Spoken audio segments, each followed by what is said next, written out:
नमस्कार जय जगन्नाथ मु सौम्य स्वागत करुच्ची आपण मानक सत्य डेवोशनल यूट्यूब चैनल को। तो आज वीडियो आरंभ करने पूर्व मुझे मानक किसी कथा कहवाक चाहूँगी। प्रत्येक दिन मुझे आपण मानक सत्य डेवोशनल यूट्यूब चैनल माध्यम मालिका हो गीता हो विभिन्न ग्रंथ मान पढ़ी शुणाए। तो मु भावी एबे आमे भागवत महापुराण आउ गीता आरंभ करिबा। मु दुई गोटी बही किणिकी आनीची गोरखपुर गीता प्रेस से व्याख्या भी अच्छी।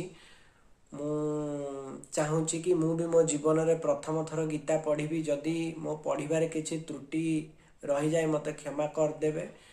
कथारे अच्छी कुआ जाए कि बुझु न बुझु पढ़ गीता रुचु न रुचु खा पिता। तो मु तो केबे पढ़ीनी आउ मते से शैली भी जना नहीं। जदि मो पढ़िबारे किसी भूल रही जो मते क्षमा कर देबे। किंतु मोर इच्छा कि मु निजे पढ़े। आउ आजिकाली सोशल मीडिया रे तो बहुत खराब जिनस भाइराल होउची बा समस्ते छाड़ुचंती। मु चेष्टा करी श्रीमद गीता को आउ भागवत को प्रचार प्रसार करने को जेतिकी मो द्वारा संभव मु निजे पढ़ी एवं आपण मानक शुणेबी। आउ जदि किसी से त्रुटि रही मते क्षमा करदे।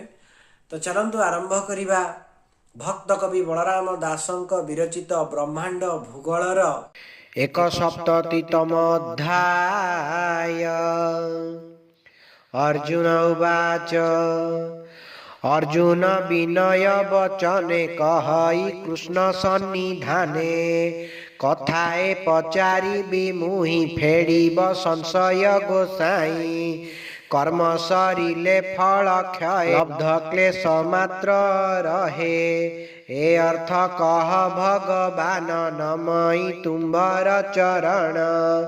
श्री भगवान उवाच अर्जुन वाक्ये दामोदर कहन्ति भूगोल विस्तार सुन अर्जुन मन देई ब्रह्मांड भूगोल कहई जीव को कर्म बोली कही ताहा सरिले फूल नाई जीव परम फल होई कर्म सरिले नाश जाई क्लेश बोलते मोह कर ए देह माटी रे मिसाई कहई बलराम दास ब्रह्मांड भूगोल प्रकाश।